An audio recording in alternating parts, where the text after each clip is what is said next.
Astro syndicate లో మీ personal and business promotions కోసం కింది నెంబర్ కు కాంటాక్ట్ చేయండి. ఆస్ట్రో సిండికేట్ మీరు ఎటువంటి పూజలు అయినా హోమాలు అయినా ఆశ్లేష బలి నివారణ పూజలు చేయబడును. అలాగే పితృదోష నివారణకి నాసికా త్రయంబకేశ్వర్ గోకర్ణములో సశాస్త్రీయముగా మీ ముందే పూజలు చేయబడును. ఏ ఇతర కార్యక్రమాలు అయినా చేయించాలి అనుకుంటే మీరు సంప్రదించాల్సిన ఫోన్ నెంబర్ 6301719009. ఓం శ్రీ గురుభ్యో నమ. హరి ఓం. హనుమానంజనాసూను వాయుపుత్రో మహాబల రామేష్ట ఫల్గుణ సగపింగాక్ష అమిత విక్రమణ ఉదతిక్రమణశ్చైవ సీతాశోక వినాశక లక్ష్మణ ప్రాణదాతా చ దశగ్రీవస్య దర్ప ద్వాదశైతాని నామాని కపీంద్రస్య మహాముని స్వాపకాలే పఠే నిత్యం యాత్రాకాలే విజయసుత తస్య మృత్యుభయన్నాస్తి సర్వత్ర విజయీ భవేత్. సర్వమంగళమాంగళ్యే శివే సర్వార్ధసాధికే శరణ్యే త్ర్యంబికే దేవి నారాయణి నమోస్తుతే. అందరికీ నమస్కారం. ఏమిటి గురుగారు హనుమంతుడి శ్లోకాలు చదివారు, అమ్మవారి శ్లోకం చదివారు, ఇవాళ ఏమైనా విశేషత ఉందా అంటే రెండు విశేషాలు ఉన్నాయి. హనుమంతుడు మనకి శివస్వరూపం, అంటే శివాంశలో పుట్టినవాడే హనుమంతుడు. కాబట్టి చాలామంది తెలియదు విషయం, తెలుసుకుంటే తెలుస్తాయి విషయాలు. కాబట్టి ఇవాళ మనకి హనుమత్ వ్రతం ఎవరెవరైతే మానసికమైనటువంటి రుగ్మతలకి, ఎవరెవరైతే ఈ శత్రుబాధలు ఉన్న వాళ్ళు, ఎవరెవరైతే పరీక్షలని భూతద్దల్లో చూస్తూ భయపడేవారు, వీరందరూ కూడా ఈ హనుమత్ వ్రతాన్ని పొద్దున పూట చేయండి. అంటే కొద్దిగా ఆలస్యంగా నేను వీడియో అందజేస్తున్నాను, కానీ సమయం సరిపోతుంది, అందరు కంగారు పడాల్సిన అవసరం లేదు. రేపొద్దున విద్యా సంబంధ విషయాల గురించి, పిల్లలు స్కూల్కి వెళ్ళిపోతే పిల్లల పేరు మీద తల్లిదండ్రులు ఈ హనుమంతుడికి సింధూర పూజ, తప్పకుండా ఈ హనుమత్ వ్రత సింధూర పూజ చేయండి. అలాగే సుందరకాండ పారాయణ, పిల్లలందరూ కూడా సుందరకాండలో ఏదన్నా ఒక 2-3 శ్లోకాలు, సుందరకాండలో 2-3 శ్లోకాలు తప్పకుండా చదవండి.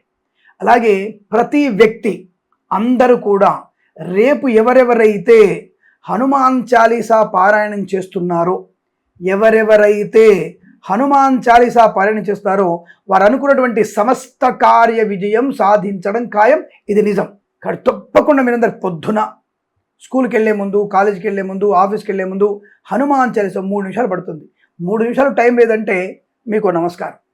కాబట్టి తప్పకుండా మీరు ఉదయం సాయంకాలం హనుమాన్ చాలీసా పఠనం తప్పకుండా చేయండి. అలాగే ఎవరికైనా సరే మినప గారెల్ని ఈ హనుమంతుడికి నివేదన చేసి 10 మందికి ప్రసాదంగా ఇవ్వండి. బుద్ధి విచక్షణ జ్ఞానం పెరుగుతుంది, మంచి ఆలోచన పెరుగుతుంది, కాంపిటేటివ్ స్పిరిట్ పెరుగుతుంది. కాంపిటేటివ్ స్పిరిట్లో విజయాన్ని పొందుకునే అవకాశం ఉంది. తప్పకుండా మీకు అద్భుతమైనటువంటి కార్యసిద్ధి, విజయము, ఆనందము, రోగనాశనం, రుణ విమోచనం, ధనయోగాన్ని పొందుకుంటారు. మరి స్వామి, మరి అమ్మవారి శ్లోకం చదివారు, అక్కడికే వస్తున్నా. ఈరోజు పాషాణ ధాన్య చతుర్దశి, ఉదయం పూటే ఉంది, త్రయోదశి ఉంది, బుధవారం రోజు. ఎప్పుడు? 3/12/2025 బుధవారం రోజున మనకి ఉదయం అంటే మధ్యాహ్నం వరకు 12:30 వరకు త్రయోదశి ఉండి 12:30 తర్వాత ప్రదోష కాలంలో చతుర్దశి ఉంది. కాబట్టి దీన్ని మనము పాషాణ ధాన్య చతుర్దశి అంటాం. అంటే ఏమిటి కొత్తగా చెప్తున్నారు అంటే, ఇక్కడ శాలీధాన్య పూజ, అమ్మవారిని పూజించాలి. ఎవరిని పూజించాలి? గౌరీదేవుని పూజించాలి.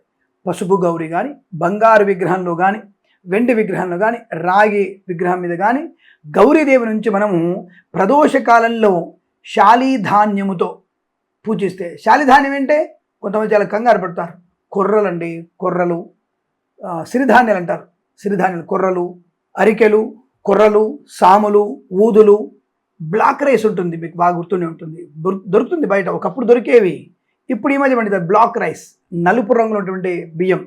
వాటితో కానీ, ఈ కొర్రలతో కానీ, అరికలతో కానీ, సాములు, వీటితో పూజిస్తే అమ్మవారికి చాలా ప్రీతి.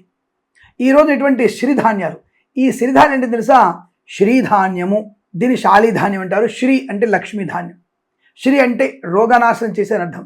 శ్రీ అంటే ఐశ్వర్యాన్ని కలిగించేదని అర్థం.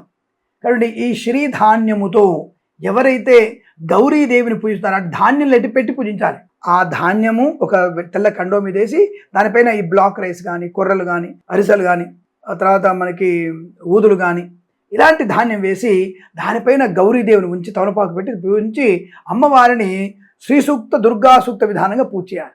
మాకు ఆ సూక్తాలు రావుగా స్వామి అంటే మీరు నల్ల బియ్యం కానీ ఆ సిరిధాన్యాలు కానీ పెట్టుకొని వాటి మీద తమలపాకు పెట్టి గౌరవం చేసుకొని పసుగుమితోని మీరే గౌరీ నమః, శ్రీధారిణ్యే నమః, శ్రీవాస ప్రియాయ నమః, సర్వమంగళాయ నమః, ఇలా అమ్మవారి 108 నామాలు ఉంటాయి. 108 నామాలు మీరు పూజించి అమ్మవారిని ఆ పూలతో కానీ అక్షతలతో కానీ పూజించి అక్షతలు వేసి నమస్కారం చేసుకొని కాస్త ధూపం ఇచ్చి దీపం వేసి అమ్మవారికి ఇష్టమైనటువంటి బెల్ల పాయసం, ఆవు పాలు బెల్లముతో చేసినటువంటి పాయసం. ఏ పాయసం పెట్టాలి?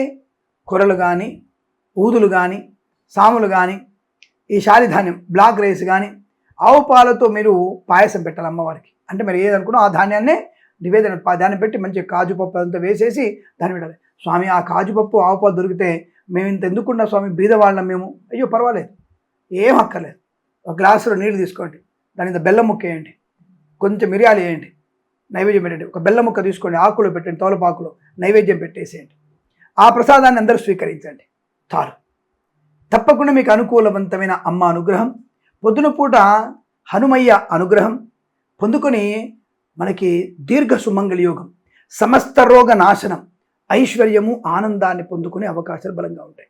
కాబట్టి తప్పకుండా మీరు ఈ రోజున ఈ పని చేసి ఈ హనుమంతుని పూజించి ఆ అమ్మవారిని, దీన్నే పాషాణ ధాన్య చతుర్దశి అంటారు.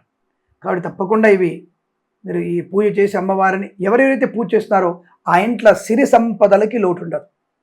ఇలా చేస్తే సిరి సంపదలకి ఏమాత్రం లోటు లేదు. నా మాట నిజం, నమ్మండి. శుభమస్తు, అఖండ ఐశ్వర్యమస్తు. మరి ఇలాంటి మంచి విషయాలు చెప్పాను కదా మీకు. మనం చేయాల్సింది ఒక పని ఉంది, బెల్ ఐకాన్ నొక్కండి. అలాగే మన యొక్క ఛానల్ని సబ్స్క్రైబ్ చేయండి, లైక్ చేయండి, షేర్ చేయండి. ప్రేమతో మీ కిరణ్ శర్మ.